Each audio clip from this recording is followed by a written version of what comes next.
I was a high school coach in Florida for 4 years. I've had some success here. Before last year's move to Division II, we had 13 straight 20-win seasons, and I've been NAIA Coach of the Year. And last year, we won one game. But I'll talk about that later. But I got involved with PGC because of my daughter. My daughter went to a PGC session last year, and we were on the road in February, early March. She was playing in the region championship game. And I texted her from the road. I couldn't be there, which this new conference we have, the travel is ridiculously bad. So we were in Mississippi, right in the middle of, we don't have any Mississippi schools, do we? But we were in the nowhere, Mississippi.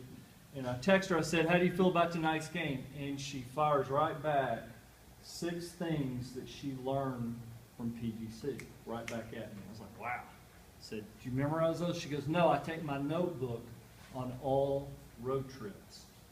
So she ended up last year having a great, she was a freshman. She ended up starting on a team that was top 5 of the state. They had 2 big-time Division I players, a girl that signed with Florida and a girl that signed with MTSU, who's a top 20 women's program in the country. They're both 6'2", 6'3".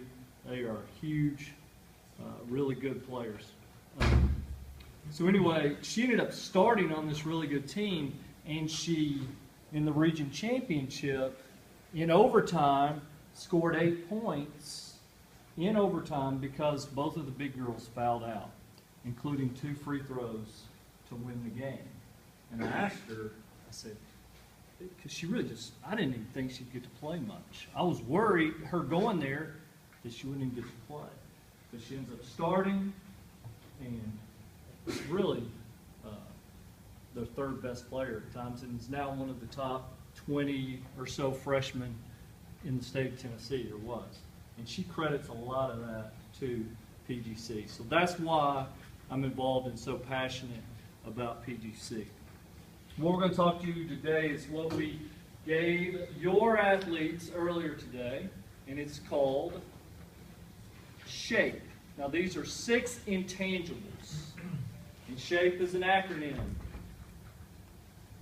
It's probably a little depressing to you that only 2 or 3 of y'all's athletes knew what an acronym was out of 360. Or that's all that raised their hand. It's important that we know it's not what you do, but how you do it. We talked about that with them, that, let's take ball handling, for example. If you're working on 2-ball dribbling and you're barely going at it, you're not going to get better. But if you're going at an uncomfortable pace, that's where you're going to get better. So we discussed that. It's not necessarily what you do, but how uncomfortable you make yourself doing it. We talked about creating a championship environment and leadership with them. And here's the acronym. S stands for spirit. What is spirit? Anybody have a definition? Just real quick. How would you define spirit? I'm not talking about the Holy Spirit. I'm talking about spirit. They made, it's interesting. They made it, when I asked them that, they made it about the Holy Spirit. I thought that was good. Like your aura, your body language, how people perceive you. That's a good answer. Your emotion. Your emotion? That's part of it too. That's good. A quiet gym is a losing gym, and I'll talk about that here in a second. Spirit is energy. It's the energy you give off. And we'll talk more about this week with the athletes about how they can contaminate with their energy, or they can contribute to the overall environment with their energy. The beauty of PGC too is this isn't brain surgery, but it's in the way they teach.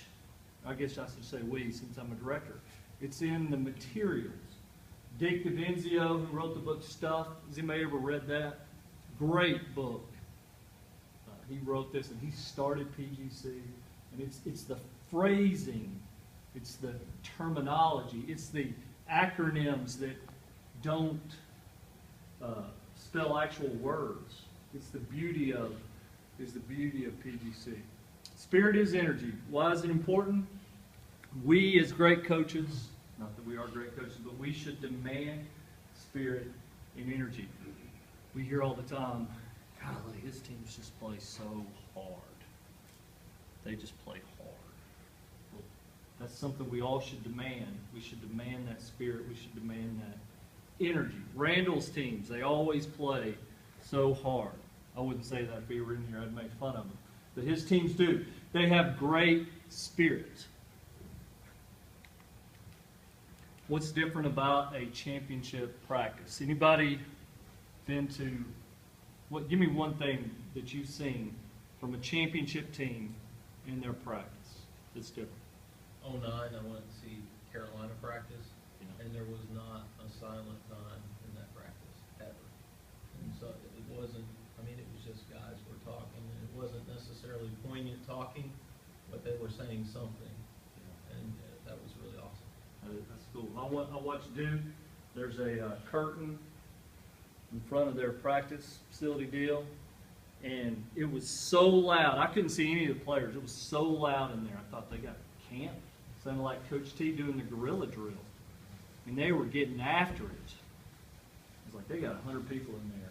Walk in, the coaches are not even in there, and they're just doing a shooting drill. It is so loud. Championship practices sound like that. I hate Marty Rose practices when I'm trying to get some work done. My office is in the long part of the hallway where everybody eats. They're so loud. They cheer non-stop. You can't do anything. You got to turn music on or whatever. I mean, it is so ridiculously annoying. But there is great spirit that they have. It's just not great for trying to work. But they sound noisy. There's great intensity. Players on the sidelines are into it. Nobody sits. You know, they're not having conversations with mom and dad on the sideline. They're not constantly asking. Water is important and hydration is important, but they're not going out 7 times a day. We had a player one year that his bodily system, I mean, he always had to go to the bathroom during stretching exercises. I didn't even understand it, but I mean, he was not about a championship environment. Okay, players on the sidelines are into it. You go to a championship program, they are into it on the sideline, cheering. Why do teams not have this? Pat Riley calls it the disease of me. He wrote a great book a long time ago. Josh was an assistant here forever. He has a great saying, get outside yourself. Whenever someone comes out of the game, they would go sit by Josh when he was coaching, and the first thing he would say to him is, all right, get outside yourself, and then we can have a conversation. And that's difficult to do. Get outside yourself. That is so huge.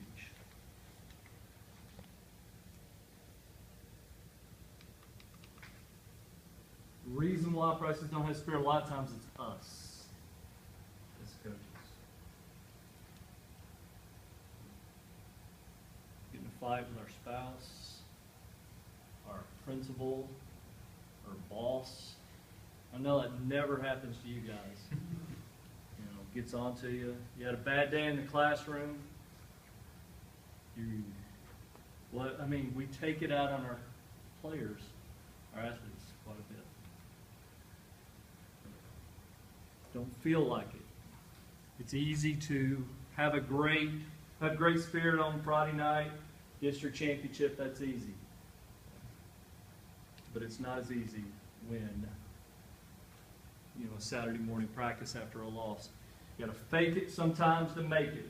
Fake it to make it. Actions create emotions. We got to get outside of our comfort. There's so much about PGC that's made me get out of my comfort zone. I am naturally introverted. I don't like talking to people naturally. I would rather just go high somewhere. But PGC makes you get outside your comfort zone and makes you communicate. We had 3 or 4 athletes get up in front of the whole group, 360 people. And it makes you do stuff like that. So, and it's created a more habits in me where I'm trying to. I mean, I'm really, like, I don't like, the part of recruiting I don't like is calling someone and saying, hey, this is Coach Brown from Lee University. Yeah, what are y'all? Well, we're an NAI school. What's an NAI school? Well, NAI was kind of like Division II. Well, I hated that part of recruiting. The initial, because I don't, now, I can sit down and have a conversation if someone's farther along in the living room, I'm okay at that, but I totally, it's out of my comfort zone to tell someone who's never heard of Lee about Lee. But that's a big part of my job. I have to do that, or we're not going to be any good. Ways to bring spirit, these are wonderful. 2 positives per minute. 2 positive comments per minute. Jim, thank you so much for taking that. Jim, those are really cool sunglasses. Rhythm claps. We had them work on making up a rhythm clap, 360 people. Tons of energy in there. Positive touch. Positive touch. High fives, fists, pat on the back, pat on the shoulder, positive touch. Steve Nash led the NBA for 8 straight years in high fives. He averaged 243 high fives a game. Is that not incredible? 243 high fives a game. Now, I'm not naturally outgoing, but I can give a high five. I don't know. Sometimes I'm thinking of myself too much, but I can give a high five. I mean, how hard is that? Is that not? This is pretty easy stuff. You know who leads the NBA right now in high fives because Steve Nash is hurt? Anybody got a guess real quick? Danny Green. No. I love Danny Green. His attitude when did you see Popovich rip him? Yeah. That's one of the greatest. We got to get that in our PGC notes. Popovich rips him. What does he do? He just sits there, shakes his head. Tony Parker puts his arm around him. That gives me chill bumps. And then what's Danny Green doing? He's just high-fiving everybody right after that. Beautiful. Chris Bosh actually leads the NBA in positive touches. Who's the stat guy? That's what I want to know. It's done by they track that. Yeah. They track that. No, it's not a PGC, but it's a. They actually track it. And they'll track teams. Like when the Lakers and Celtics made to the finals several years ago, they led the NBA in touches. Now you may say, hey, they had more to. They made to the finals, but still, there is a great correlation there. All right. Last thing on spirit studies. This has also been studied too. I mean, you know, when you got 7 billion people doing a master's degree study, I mean, they study everything. More shots are made when there is spirit in the gym. Think about that. You're on a run. You got the crowd into it, then shots just start falling. That's not a coincidence. You shoot better. Yeah, Danny Green shoots a lot better at home than he does on the road. We and teams shoot better. Why is that? Because emotion helps you shoot better. That has been documented. That is 100% true. Communication is the seed. Enhances every human experience. Those of us who are married realize it's not very important in marriage, right? Wow.